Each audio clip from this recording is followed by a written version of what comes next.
Агенцијата за управување со одземен имот не знае колку чинат запленетите возила, не води сметка каде се, а кога ќе ги продаде, не ги уплаќа сите пари во буџетот, туку дел си трошеле сами. Државниот завод за ревизија утврдил дека од 2011 до 2024 година агенцијата продала одземен имот од скоро 27 милиони евра, но во буџетот уплатиле помалку од 20 милиони евра.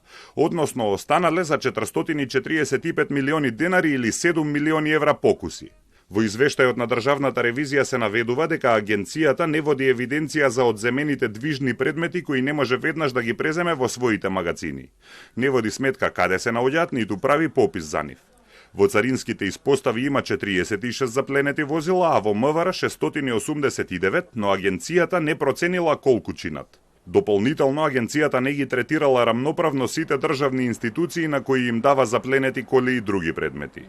Воспоставената пракса на отстапување на конфискуваните предмети и моторни возила не овозможува рамноправност на институциите за користење на истите, бидејќи агенцијата не ги информира институциите од централната и локалната власт, како и формираните јавни предпријатија и акционерски друштва од нивна страна за одземените предмети со кои располага. Ова се само дел од неправилностите што ги утврди Државниот завод за ревизија во работењето на Агенцијата за управување со одземен имот во 2023-та.